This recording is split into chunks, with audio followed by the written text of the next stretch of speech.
What's going on, folks? Thanks for hitting that download button or pressing play to check out a brand new episode of Toys and Tech of the Trade, your one-stop shop for toys, tech, and talk with some assembly required. I'm your host, Rich, and if this is the first time you're checking out an episode, first of all, welcome and thanks for giving us a shot. Second, a bit about what we do here. Toys and Tech of the Trade is an interview series where we sit down with content creators, entrepreneurs, and just awesome folks that are on our radar and discuss the gadgets, the gear, and the tech that they use to run their business or businesses, create their content, and more importantly, be more productive. Now, when it comes to the toys aspect of this podcast, it's not just the usual action figures and G.I. Joes and Funkos and things like that. We embrace toys here in a more general sense because everyone's definition of toys is different. Whether it's your collection of cars, or your knife collection, or maybe you just collect something small like guitar picks or Hummels or things like that. Everyone's definition of toys is different, and we try to embrace that in a more general sense on this podcast. And of course, talking about toys and stuff we grew up with and things we fanboy or fangirl over or mark out over. If you're a wrestling fan, you know that term. It just helps break up the business conversation and really allows us to connect with our guests on a more personal level. And I'm a big fan of finding commonalities in things. It just makes conversations more real, and it just helps build connections with our guests and our listeners, of course. With that out of the way, let's get into some housekeeping before we turn things over to this week's guest. So I'd like to thank all of the people that have checked out, shared, reached out and asked questions about our 2021 holiday gift guide. Crazy as it may sound, I had to really trim that gift guide substantially as I built it out over the last couple of weeks in Notion, because by the time I hit record for that episode, I think we were roughly 25 to 50. Well, no, we ended up being at about 48 different recommendations we had, whether they were general recommendations for podcasters, recommendations for content creators, and more importantly, just generalized recommendations. I felt that all of those categories just swelled up with so many different things, and I really wanted to strip things down and give people different samplings of different things, because I felt that if you wanted a big comprehensive gift guide, you can check it out on RageWorks, or you can view it from one of the thousands of other outlets that post massive gift guides. So I felt that would be better, and it would just be a smoother show by whittling it down to a small list. More importantly, because it kept the podcast to a little under an hour, and of course I value every listener's time, so I wanted to jump right into it, give you folks some great recommendations that, more importantly, aside from them being great, are things that really are in my stable day to day, whether it's an Ember mug or the microphone or the mixer that we're using. Shout out to Tascam, whose Mixcast 4 is currently the backbone of this week's episode. The fact is that I wanted to give everybody just variety for this year, because with everything going on in the world, whether you're buying something for yourself or for a loved one, you want to get them something that they'll enjoy.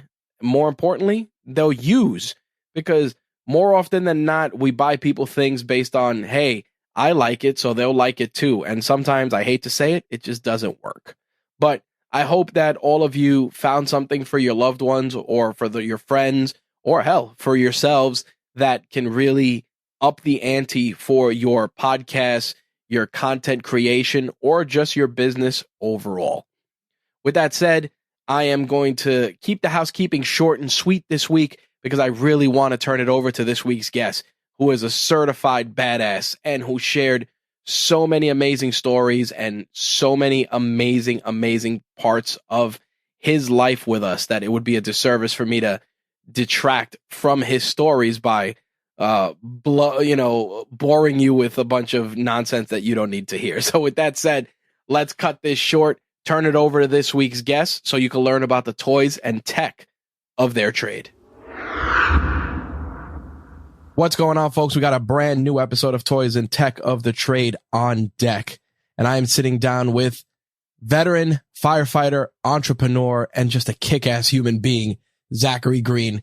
We're going to discuss his new book, Warrior Entrepreneur: Lessons from the Battlefield to the Boardroom. And of course, we're going to get into the toys and tech of his trade.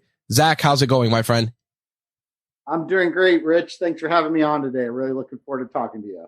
I'm honored to sit down with a veteran, someone who served our country and who's still serving this country. You've done an amazing amount of things in terms of doing research for our conversation, from being in the city council to serving in the Marine Corps, firefighter, entrepreneur of the year. You're a man of many talents, and you've pretty much taken all of those experiences and whittled them down into the Warrior Entrepreneur, which isn't just partially your story, but it's also an introduction of a mindset that shows that there's so many lessons from being in the armed forces, being a firefighter, and being an entrepreneur that really carry over from one phase of life to the next. So I want to kind of start with your origin story first, and how you decided to join the armed forces. So let's start there. Yeah, it's funny. I'll never forget the day we were in first or second grade, and we were drawing with crayons, and the teacher asked everyone to draw a scene that made them happy. And I drew a scene of guys getting blown up by machine guns and tanks running over people and heads getting blown off from artillery, and immediately earned a trip to the principal, who then called my parents and said I had to go to a child psychologist. So I remember talking to the child psychologist, and they're looking at this picture and they're like, "Why do you do this?" I'm like, "I want to be a Marine. That's all I've ever wanted to do." So from that point on, they always knew something wasn't right with me, as it is with all Marines. Something's not quite right with us. But no one in my family had ever been in the military. And my friends were out there kicking the soccer ball and riding bikes outside, and I'm running around the woods with mud on my face playing, G.I. Joe, so to speak. So it was kind of one of those things I was almost destined for. It was something I've wanted to do my entire life, and still to this day is the proudest accomplishment I've ever had. Now, with that said, and coming to that realization at such a young age, were you, and this is something you talk about a lot in terms of adversity, were you ever discouraged as you were growing up? Like, do I really want to do this? Is this something I really want to do?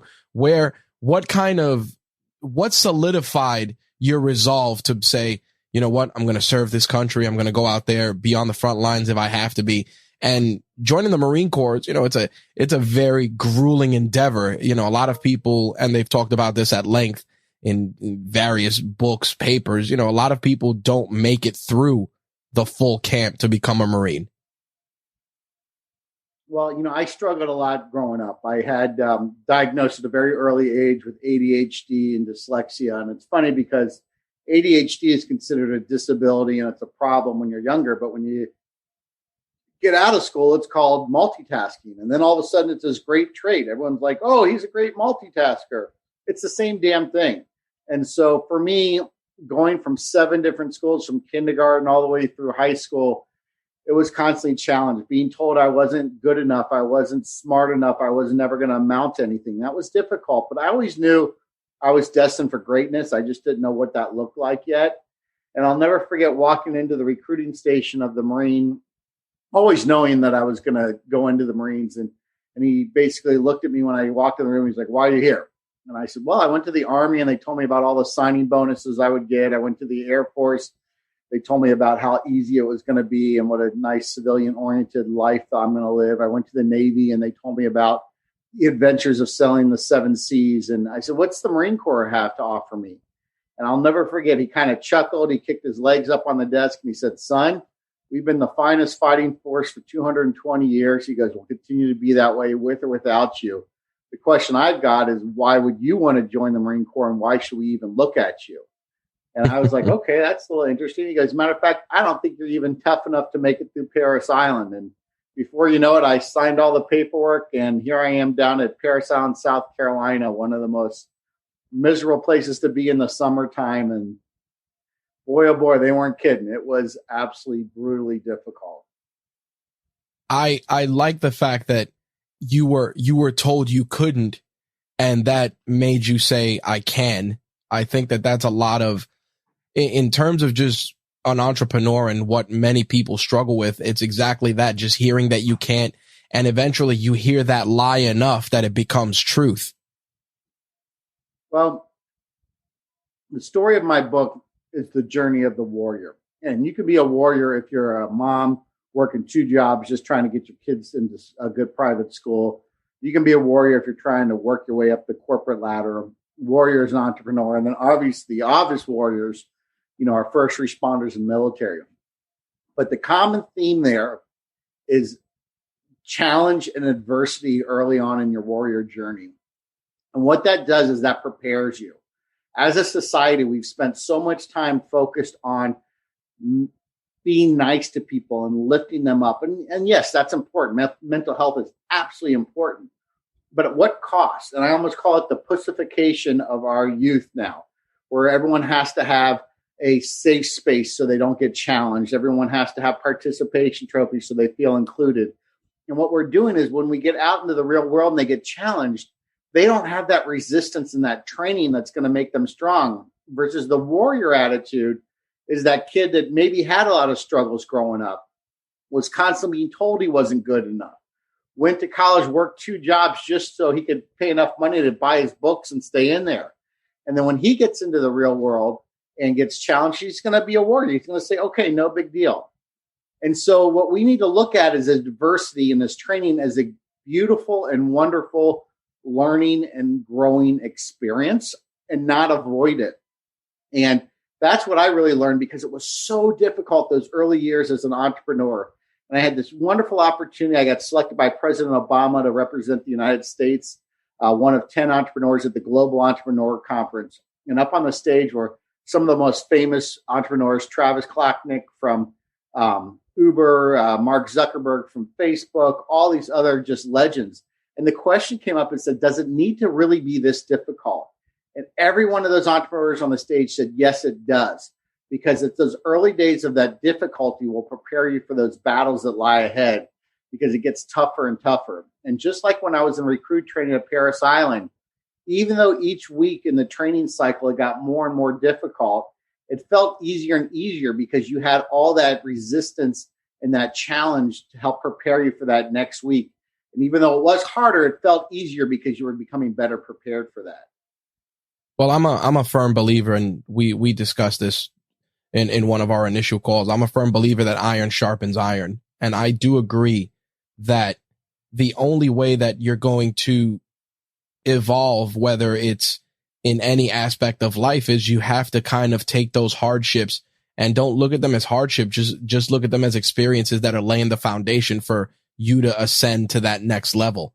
And as you describe your time in Parris Island, I feel that that's pretty much where you were, and that's how your mindset got you through. You figured this is just a building block to make me better, to make me a better warrior, make me a better soldier, and eventually just make me a better person to my community. Am I correct in that assessment? Without question. And that really is kind of what started the book. The book was started called The Warrior Entrepreneur, was going to be about entrepreneurship. And I quickly realized it's not about entrepreneurship. It's about the warrior mindset and how if you can embrace the warrior culture and the warrior mindset, you can really accomplish anything. And my thesis was, as we train and get ready for that big battle ahead, that battle is called the crucible. And we all have a crucible in our life. Sometimes we have a couple crucibles. It could be a divorce. It could be a death of a family member. It could be a bad job, toxic relationship, whatever. But when you get into that crucible, that's that moment in your life that everything you've done up to that point is not enough to get you to this next level. And in the bottom of the crucible is the abyss. And in the abyss, as the philosopher Nietzsche once said, if you stare long enough into the abyss, eventually the abyss will look back into you. And when the abyss looks back into you, that basically is symbolic, saying that you've spent too much time feeling bad for yourself, too much time in those bad relationships, too much time at that bad job, and it becomes really hard to get through that crucible. But when you do get through that crucible and you use all those warrior tactics to get through it, you have to transform and change, because if not, you're going to go right back to where you were.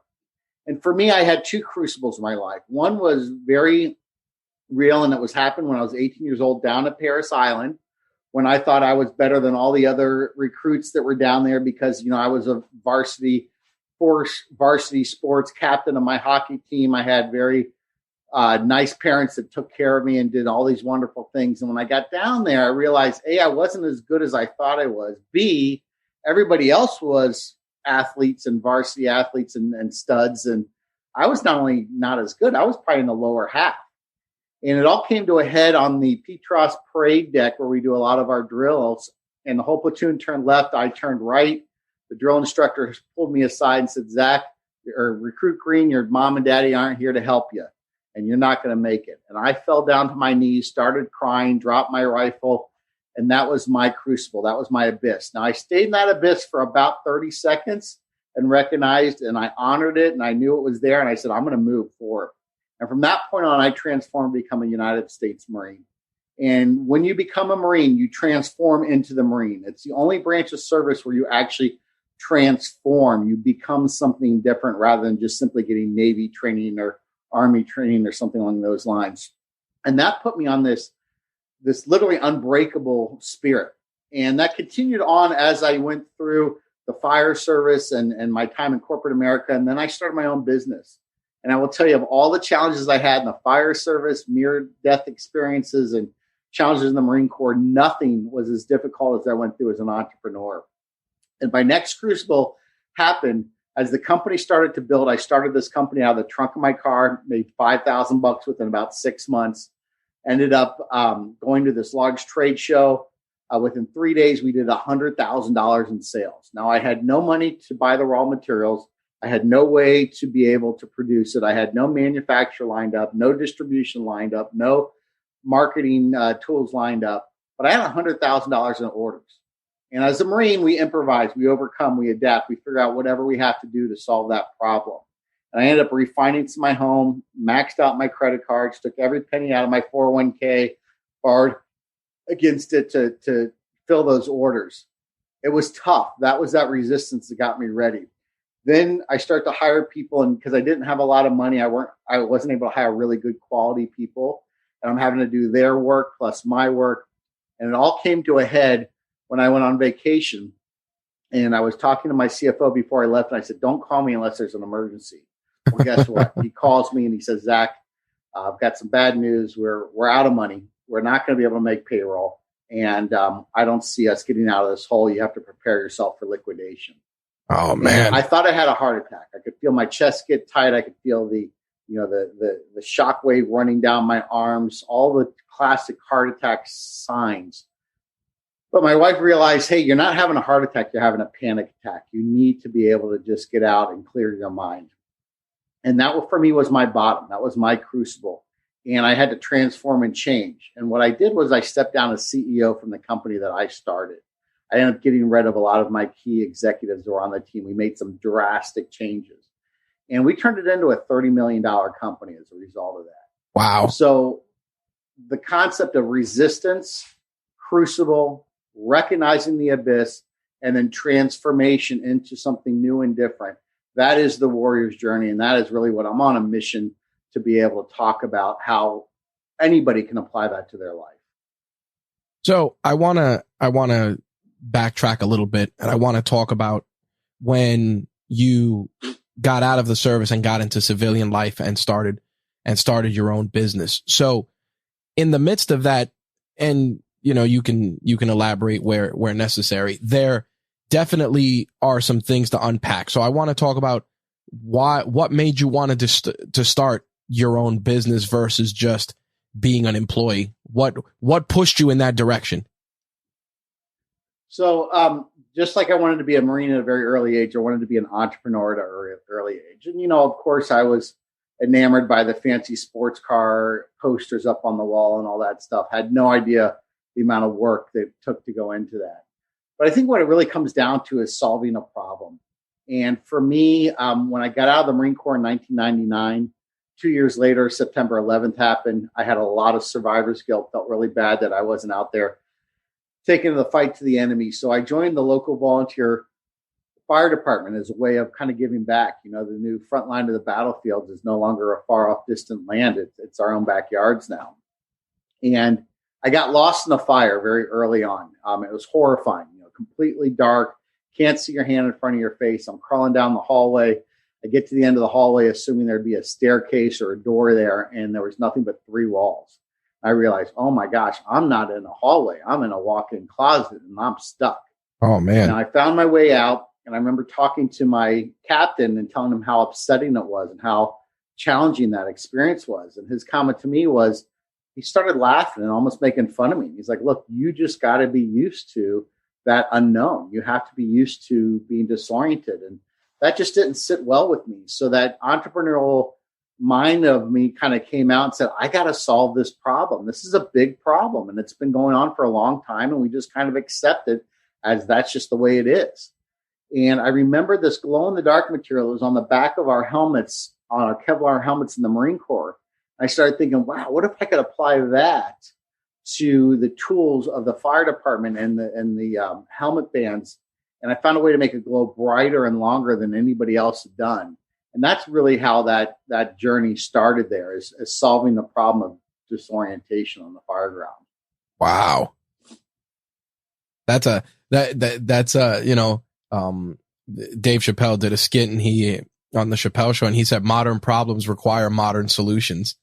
And that's a hell of a way to look at it, because you took that one item from your experience in the military, and you're like, all right, how can I take this and bring it into this other space and make it work? Now, once you kind of had the baseline to go and launch that endeavor, what challenges did you run into along the way?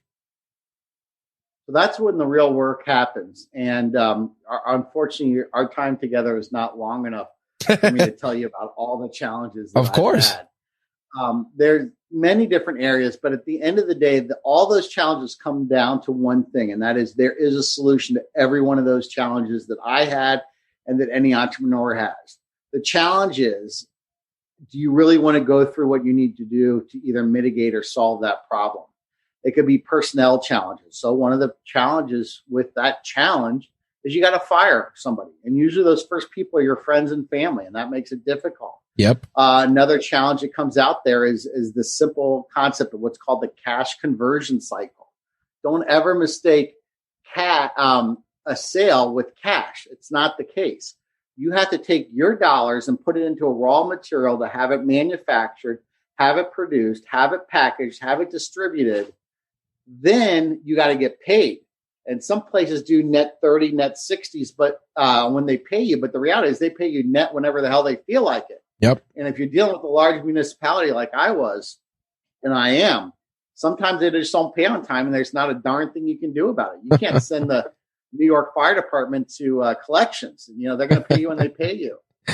This so is those true. are all those issues that you think about. So the cash conversion cycle is how long does it take to get your cash turned into profit?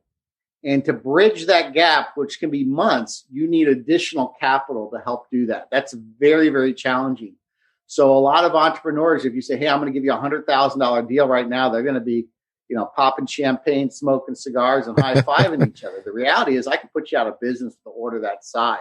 Yep. Because if you got to tie up all your capital to fill that order, and I decide, A, I'm not going to pay you, or B, I'm going to pay you slow, you may not be able to recover from that. And that exact thing happened to me several times. Wow. And then finally, the biggest challenge is the grit to just keep going and keep moving forward, because it is so ungodly difficult. Being an entrepreneur, I'll be honest with you, is way more difficult than being, for me, as a Marine infantryman, as a firefighter.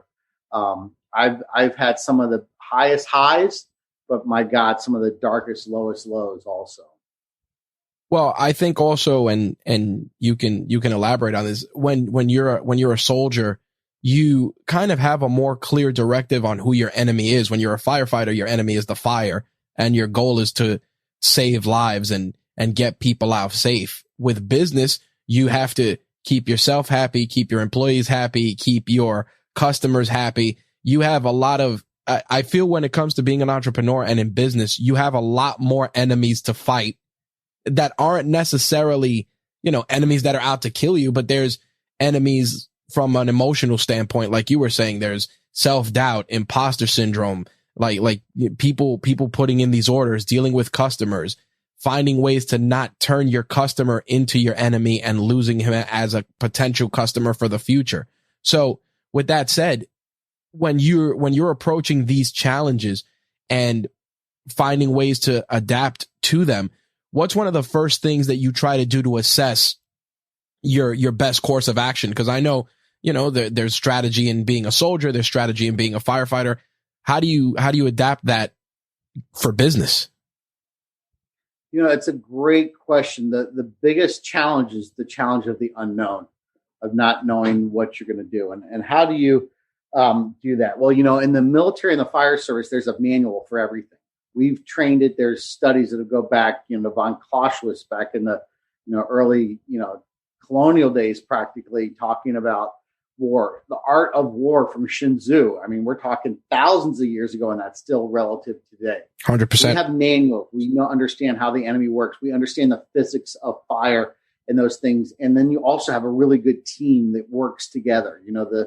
The sum is way more than the individual addition of the parts. But when you get to entrepreneurship, there is no manual. There is nothing to tell you how to do it. And that's what makes it so difficult. So to answer your question, how do you handle it? And I think the biggest thing I learned in the Marines and even in the fire service is brilliance is not being able to understand really complicated things. Brilliance is to be able to have multiple bits of information, thousands of bits of information coming through it at one time, and being able to process that information, prioritize it, and start to execute it in an organized fashion. We all talk about you got to organize chaos. You can't organize chaos.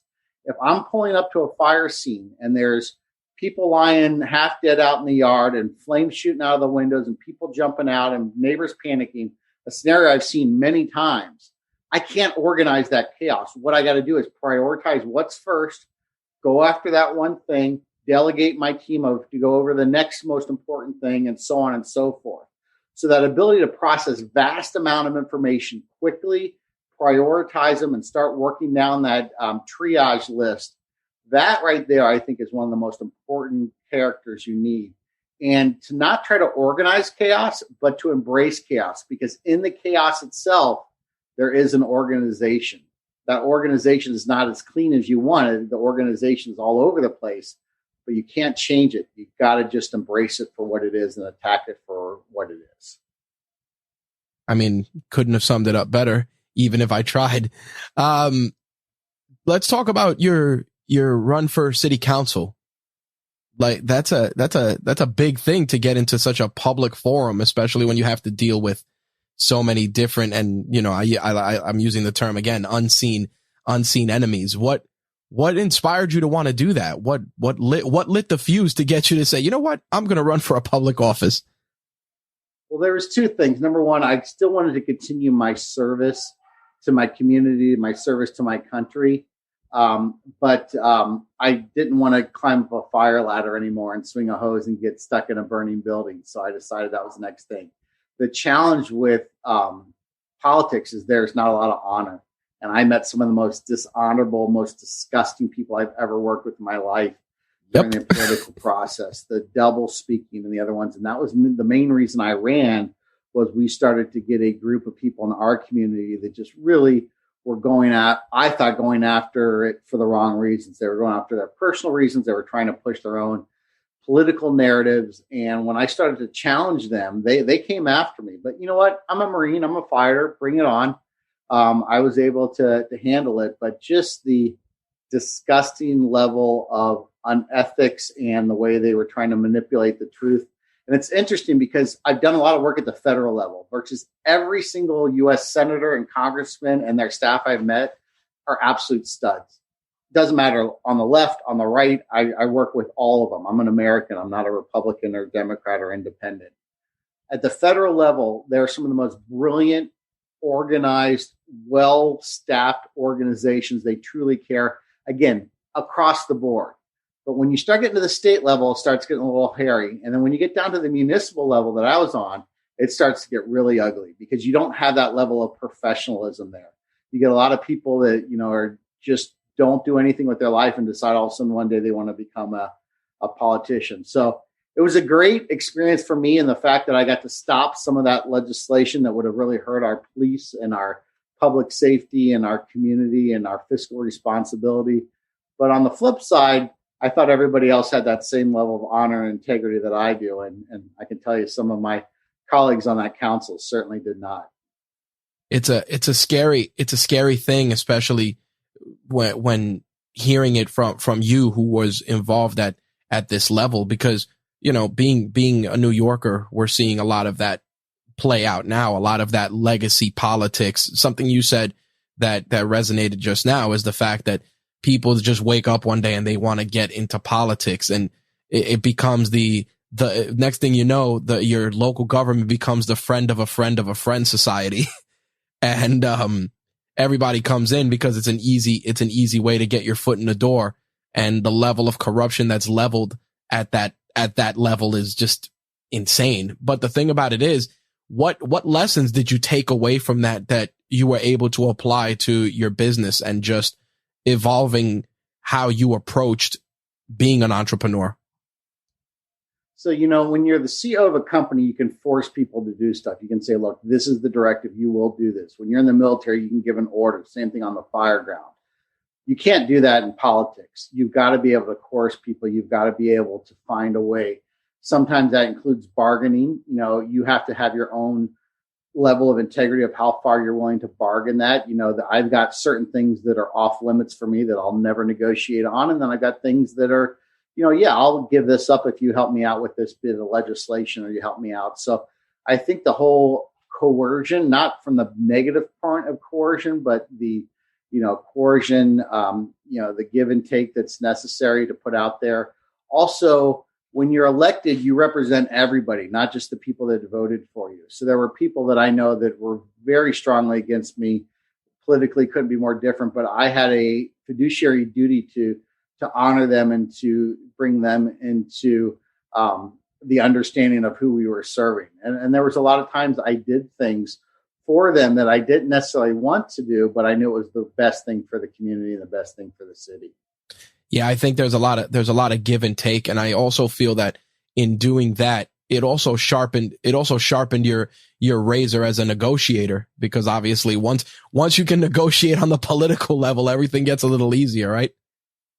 Well, I'm a big fan of negotiating from a position of power, that everything in that dynamic, when it's binary, you and somebody else, what time do you show up? Are you wearing a jacket? Are you wearing a suit? How you hold yourself when you're sitting in your chair. Those are all finer points of the negotiation cycle, what you're trying to accomplish, what you have to give up. And it's all about trying to get that power to be able to then push things and then get to that win-win. But in politics, it's a little more difficult in doing that. And the level of compromise is concerning, because I don't like to compromise, because when you compromise, that means you have to give up something and I have to give up something. We both have lost something in a compromising process. I really try to get to that win-win where you gain everything and I gain everything. And in business, I think that's a lot more easy to do than in politics sometimes.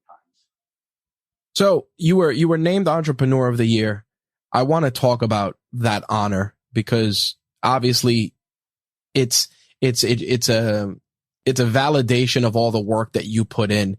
And I want to talk about when you received that notification that you were going to be named Entrepreneur of the Year. Talk me through that, how you felt when you saw that, and what went through your mind when you were informed that you were getting that honor. So there's a video out there of me actually receiving the award in my speech. If you just Google Zachary Green, Entrepreneur of the Year, or Ohio Chamber of Commerce, Zachary Green, Entrepreneur of the Year.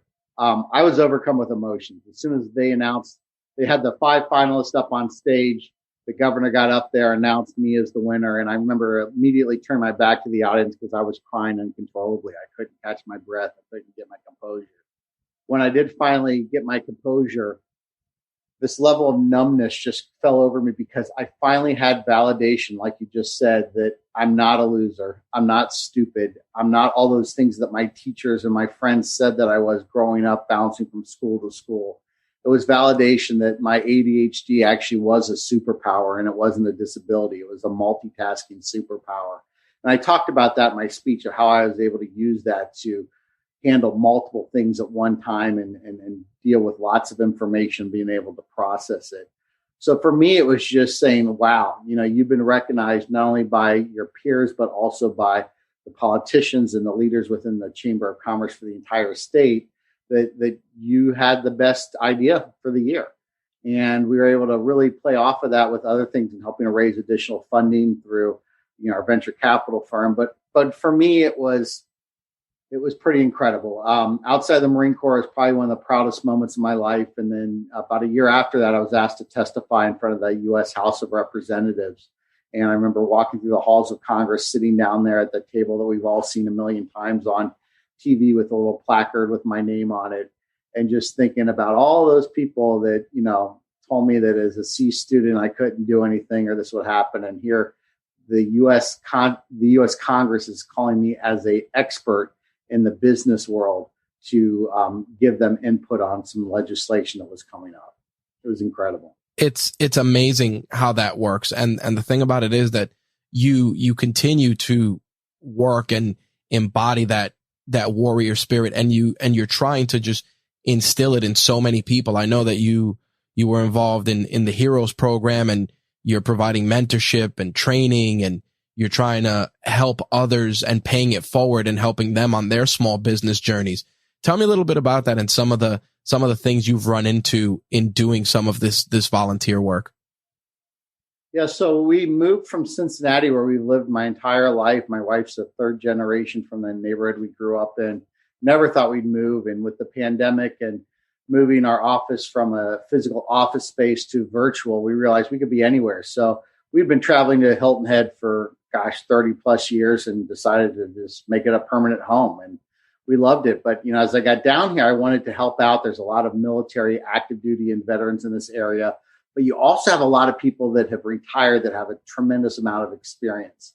And so through the Don Ryan Center for Innovation in the town of Bluffton, which is kind of the general area that Hilton Head and Bluffton, Beaufort resides, we call it the Low Country area. They have a program, and I'm the director of what's called the Heroes program, where we work with active duty, transitioning military, retired military, and first responders that are interested in starting a job, starting their own business, or taking their business and growing it. And what I like to do is work on those intangible tasks, the teamwork, the grit, the integrity, the flexibility, all those traits that we had in the military, and apply them how we can apply them to the real world and to growing our business. And it just fit in so nicely with the book. And, my ultimate goal now is to start a warrior movement. I'm looking for other people that want to learn about the warrior's way. I'm developing some one-on-one coaching sessions. You can go onto my website of warriorentrepreneur.book.com and fill out the contact me information screen if you'd like to learn more about that. But it's going to be a 90-day course where every week you're going to get one-on-one time with me. We're going to develop your warrior pathway, your warrior plan.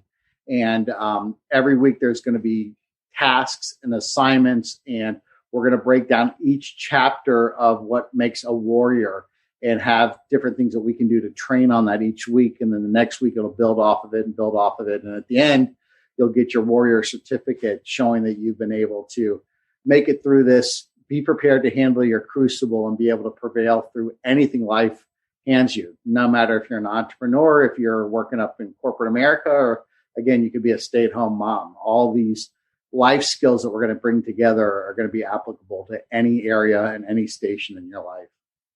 I think, seeing you give back and be so involved in keeping people in the armed forces just going beyond the norm, because, a lot of people, you leave the armed forces, it's like, all right, well, what am I going to do? Private work, or, joining the police, etc. But you continue to drive home soldiers and members of our armed forces coming back and starting their own businesses. Is that partially because that the biggest freedom comes from being your own boss? It's the biggest freedom, but it also is the biggest restriction. When you're your own boss, you're actually not your own boss. You end up having more bosses than you ever had before, because I'm a firm believer in the inverted pyramid style of leadership. And that is, a leader works for the people that they're subordinates. Yep. Your job as a leader is to eliminate roadblocks and give all the people that work with you the tools for success. And as a result of that, you're responsible for all of them. So when you rise to the number one position, you're actually not the number one. You're at the bottom of the position, and you've got to be responsible for everything else. As the leader, you get blamed if anything goes wrong, but if it goes right, your subordinates are the ones that get the credit for it. So that's kind of the interesting point in that. I think at the end of the day, the common thread you find from police, fire, the military is this level of service, and honoring our country is the best place to live, work, and to be in. This is one of the few places on planet Earth that you can literally come up with an idea one day and 2 days later have a booming business around it. Other countries, you're limited by your color or by your race or your sexual orientation or the caste system that you've got in some areas where it doesn't matter how smart or good you are, because you're at a certain caste level, you'll never be able to be a business owner to do that. So as a military veteran, I fought for the right for us to have that freedom of opportunity. And as a first responder, I continue to do that. And now what I feel is what I can offer most is that warrior spirit, that unbreakable spirit to be able to achieve whatever that success looks like for you individually. You've done so many amazing things. You've grown so much over the course of your military and civilian career. Who's your biggest cheerleader? Who's the person that fires you up to keep going? Yeah, I would have to say my mom always, because she, and my dad too, for that matter. They really struggled growing up. I was not an easy child. I think it's payback because my 17-year-old son has given me the same fits that I'm sure I gave my parents. But they really set me on a trajectory of success. They pulled me out from school to put me in different schools, Montessori schools, private schools, public schools, Catholic schools, whatever had to be done for that. And then when I got out into the real world, they were constantly giving me that encouragement and that push and what I needed to get to that next level. So that's really, for me, what inspires me. The other one that inspires me are the 17 and 18-year-old kids that every year decide to raise their hand and sign up for something bigger than themselves in the military. And I'll never forget, it was early on in the Afghan conflict, and there was one of the national news reporters was riding back on one of the hospital ship planes going from Afghanistan to the Germany. And he was looking at this 17-year-old who was all battered and bruised. And he's like, why do you do this? Your friends are out home having fun, chasing girls, drinking beer, doing this stuff. And he looked at him and he said, because we want you to be able to sleep better at night. And that just hit me at such a deep, visceral level to realize we still have young people out there that are willing to make such incredible sacrifices so we can all live better here and go to sleep at night and know that we've got very rough men and women willing to keep watch over us to make sure those bad people don't get to us. Now, obviously, you being a parent, a lot of these lessons, I know you're obviously trying to instill them in your son, etc. Has your son mentioned to you like wanting to go into the service or wanting to be an entrepreneur, or is he kind of just living the 17-year-old life? Have you run into that, or are you in the midst of figuring that out with him? We haven't really talked a lot about the military. He loves the military, honors it. He does a lot of stuff with me on that. I don't think he's really cut out for that military lifestyle. When it comes to entrepreneurship, yeah, I do see a test of that, but he's also got a chance to see the ugly. And I don't necessarily want him to have to go through what I went through and the challenges that I went through to get there. There's a saying that, being an entrepreneur is kind of like making sausage. Yep. Everyone on the outside says, oh, the sausage tastes so good. It looks so nice. But if they go inside the sausage factory and see how they make the sausage, they would never want to do it. And my son had to make a lot of sacrifices for me with my travel schedule, my stress level. He saw me when I broke down and thought I was having a heart attack. I'm sure that's something that, will stay with him for his entire life. So I hope that I can inspire him to be one thing and one thing only, and that's just happy, whatever it turns out to be. hopefully he gets out of the house and doesn't sit at home playing video games when he's 40 years old. But find something good for him.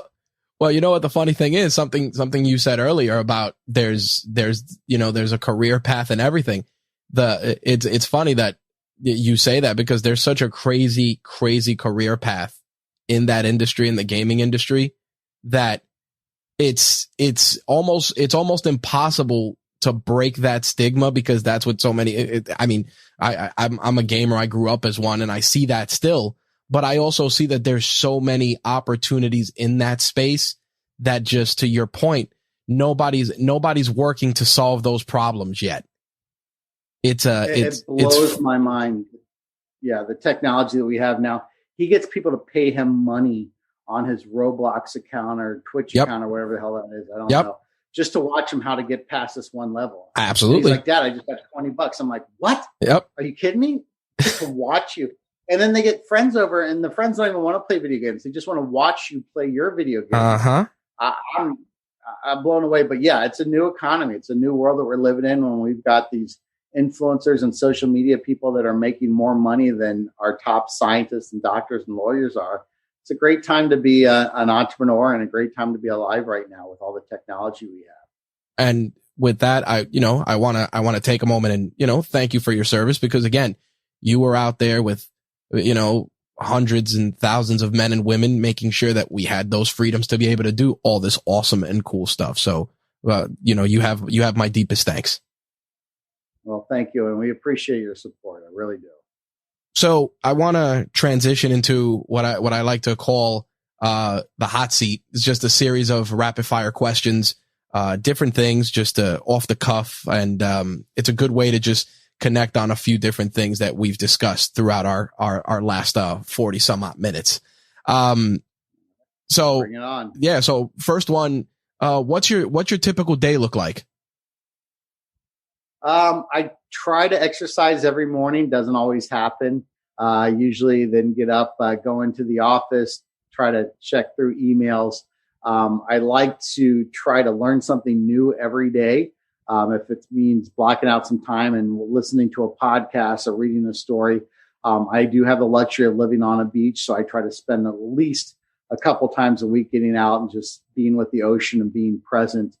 And then usually my evenings wrap up with me trying to just deprogram. I'm a big fan of binge watching Netflix shows, having a nice bourbon cocktail, and just kind of wrapping the night up that way. Nice. Who is your hero growing up, and who is your hero now as an adult? That's a great question. I would say that my hero growing up probably had to have been some of those famous Marine generals like Chesty Puller and Smedley Butler and those guys. They were just such bigger than life, incredible people. And I've just always looked up and respected their grit in those other areas. I think right now my hero, I probably have to say someone like a Simon Sinek or a Malcolm Gladwell, or some of these people out there that are just really providing this incredible content about how to live a better life. And, all the great TED Talks that are out there. Malcolm Gladwell's about the power of happiness, his amazing TED Talk on David versus Goliath, and how as small businesses, we have more strength than the big businesses do, like Goliath, because of our agility and ability to move around. And then Simon Sinek really is, I think, the top of the top of the top. His conversation around what, how, and why, and how we need to be a why-driven society and why-driven people is just something I'd love to have a cup of coffee with him sometime. Nice. What are 3 mobile apps you can't live without? So definitely Facebook, without any question. I don't know why I'm so addicted to that. I guess we all are.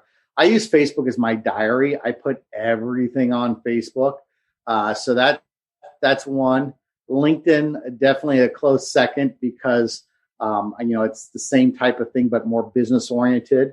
And for some reason, I'm like a weather junkie. I've got a couple different weather apps on there, and just always am fascinated about weather patterns and how weather works and those type of things. There you go. What's your favorite piece of tech besides your phone and your computer? Oh, that's a great question. Favorite piece of tech besides my phone and my computer. I've got a weather station. Back to the whole weather thing. It tells you like the barometer and the temperature and stuff. And I always geek out on that, looking at that piece of technology. What's something that makes you feel like a kid again? I love watching movies and binge watching TV. That's always been a fun thing. The other thing is I'm really into cars, and I've got some fun cars. And when I get a chance to get in there and just hear the power of that engine and get the looks at people when I'm driving by them, that gives me that childhood energy and excitement. What is something that your opinion has changed on in the last 12 months? One definitely is my opinion of females in the military. I was strongly against it when I was 18, 19 years old. And the more women that I've worked with in the Marine Corps and the military, I realize they're just as strong, in some cases stronger than us, and fully support their full integration in the military. I would have strongly been against that 20 years ago, but I think as society, we've really evolved and changed to that. Respect. That's awesome to hear. What's something that you've purchased that's less than $100 that's made your life easier or more enjoyable? It would probably, I have this thing called a sky chair. I don't know if you've seen it before. It's like a hammock chair. And I basically replaced my couch upstairs with my sky chair. And that's what I sit in every night when I'm having my bourbon and watching TV. And you kind of just swing back and forth and catch your feet up. And nice. Man, I look forward to it every day, getting a chance to sit in there, because I know my day's pretty much over and I can just kind of rock myself back and forth as I'm watching, mindless TV. Speaking of mindless TV, what's the last show you binge watched? So, I've rewatched over and over Sopranos, Breaking Bad, Game of Thrones. I've watched both of those multiple times. But I'll tell you the one right now that has just blown my socks off is Yellowstone with Kevin Costner in it. That is just fantastic. Nice. Those you named a murderer's row of great shows there. There you go. What's a non-negotiable for you when it comes to business? I would say disrespect. When someone's disrespectful to someone else, you're just not being cool. I mean, obviously the easy thing goes with integrity and all that other stuff. But, people that are rude, I can't work with them. And if they treat their employees rudely or they treat me rudely, that's a non-starter for me. Nice. The pandemic has been an incredible time for entrepreneurship, I feel, because it's created so many great business people and creators. Do you feel the pandemic, for as terrible as it has been to some extent, has made you more or less productive? Oh, tremendously more productive for a couple of reasons. Number one, I'm coming up on my 1-year death anniversary. I almost died of COVID. I spent 2 weeks in the ICU. I had an external ventilator for probably 10 days. I stopped breathing multiple times, had a true near-death experience where I felt myself going down that black tunnel and sitting outside of my body. So the first one on that is it's given me a new zest for life and realizing how fragile both life is and the act of breathing is. You breathe every couple of seconds and you don't even think about it. But when it's such a struggle to breathe, and when you do breathe and you can't get that oxygen into your lungs, it's not just horrifying, it's very painful. So that's the first one. The second, there's 3 things that have really come out of that. The second one is we were able to pivot our company. We were doing exceptionally good business, making exit signs that don't need batteries, light bulbs, or electricity, using our glow-in-the-dark material. We built them on a plexiglass base, and we were then approached by one of our largest distributors, Home Depot, if we could start making those bases larger and create COVID protective barriers, the clear plexiglass ones you see all over. Right. And we end up becoming Home Depot's #1 distributor of those products last year. So that we could have never done that without the pandemic. And then finally, the third one is what I've experienced right now. I get to go out to the beach every day because we were able to move from Cincinnati down here because of the power of Zoom and remote meetings. In the past, when I would do a business in Seattle or New York or whatever, it would take me days between getting out there, coming back, trying to get over the jet lag, especially on those big, long West Coast trips or international trips that I took so much. And then it costs thousands of dollars. Now I can do 4 or 5 meetings in one day with my Zoom. I don't even need to put pants on most of the time, as long as the camera's up above my chest. And it costs me nothing. So those have all been things that have really been great gifts that we wouldn't expect to get since we're in this new COVID posture that we're in now. There you go. We've talked about tech. We've talked about business. Obviously, we got to talk about toys a little bit. What was your favorite toy from your childhood? Probably, I was a big hockey fanatic. So, I would say probably hockey cards was my favorite toy, collecting hockey cards and all right, putting them around and doing different things with them. That was always a big joy of mine. Obviously, as a car enthusiast, your cars are your toys too. What's one car you would love to own? The car that's always been on my holy grail is the Lamborghini Countach. It's not a practical car. I've not driven one. I've been in one, and I don't fit really well into it. It's meant for little Italian jockeys, and my feet are so wide that it hit both of them. But I don't think there's any car out there that looks more incredible and unique than the Countach. It really is an amazing piece of machinery. Awesome. Last question. I call you or message you via LinkedIn. I ask you, Zach, where's your business at? Where do you see your business 1 year from now? I'd love to have started the warrior movement and had people that have gone through my warrior training program and people that I have then inspired to help develop other warriors. And so me to develop my new company, Warrior Enterprises, LLC. That's really where my hope is, a year from now that we've really got that off the ground and running. Awesome. All right. Last segment of our conversation, we like to call Reach One, Teach One. Usually one last piece of actionable advice we put out to our audience, and we frame it differently for every guest. In your case, especially with your amazing career, you're selected to speak to a group of high school seniors, and you're asked about entrepreneurship and the future. What's one piece of advice you'd give high school seniors that want to either embark on a career in the military or embark on a career in entrepreneurship? So anyone that wants to embark on a career in the military, we have 5, technically 6 branches between Space Force, Coast Guard, and then the 4 traditional Army, Navy, Air Force, Marine Corps. Each one of them is going to be designed for a different skill set, a different personality, a different physical type. Spend the time to research them and then spend the time to talk with each of those individual recruiters before you make their mind, because somebody that's a Marine is going to work very differently, that's got that Marine mindset, than in the Air Force. Somebody that, really wants to get into the high tech and those stuff, the Space Force might be perfect for them, where the Army may not be for them. So that's the first one. When it comes to entrepreneurship, my number one advice I get to everybody, and I've been guest lectures at dozens of entrepreneurial classes in universities across the country and even across the world, wait.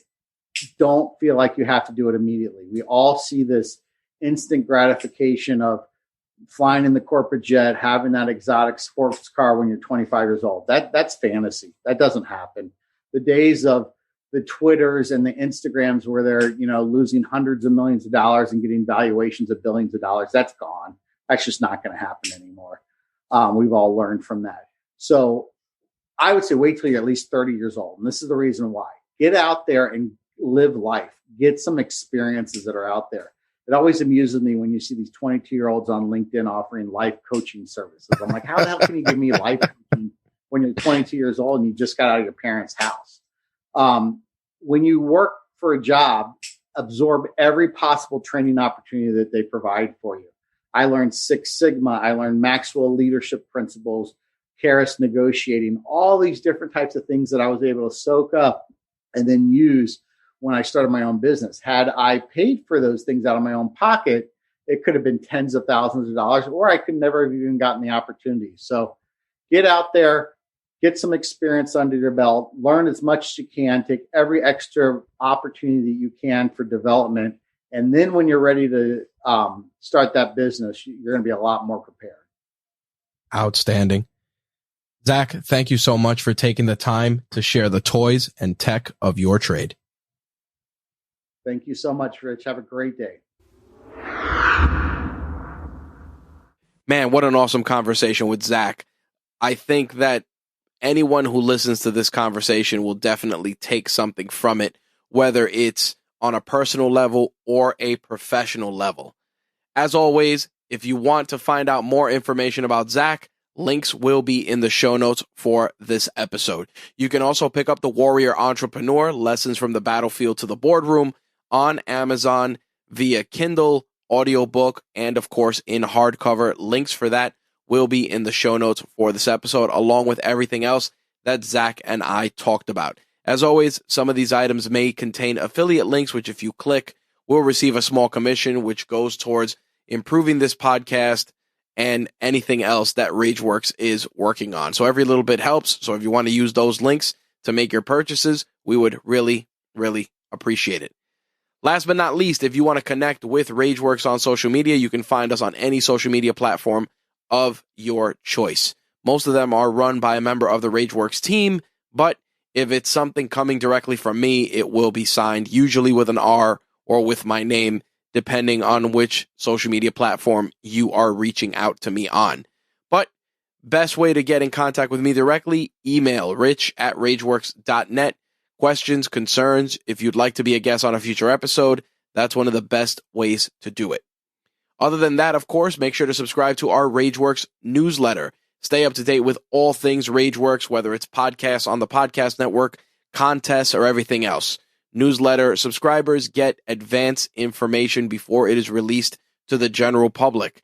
We're going to be releasing our 12 days of Christmas giveaways, and those that are subscribed to the newsletter will have advanced notice on what stuff we will be giving away, and subscribers will have their entries count for more than one if they are a subscriber. Just a little tease there with regards to that. Aside from that, with the holidays slowly upon us and us reaching the end of 2021, I just want to take a moment, a genuine moment, and thank all of you for your continued support through this crazy 2021, coupled with, of course, a very, very crazy 2020. Onwards to 2022, we got some amazing guests and so much more on deck for Toys and Tech of the Trade, and of course for the RageWorks Podcast Network. Make sure to check out all the shows that we have there. Great shows like Trek Untold, Turnbuckle Tabloid, and many others. All of them available at the push of a button via the RageWorks Podcast Network. And of course, visit us at RageWorksNetwork.com. I think that's enough calls to action to close things out. Once again, thank you for checking out this week's episode of Toys and Tech of the Trade, and we'll see you in the next one. Peace.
Toys and Tech of the Trade is part of the RageWorks podcast network, your source for rants about gaming, entertainment, and the works. Visit us at RageWorksNetwork.com.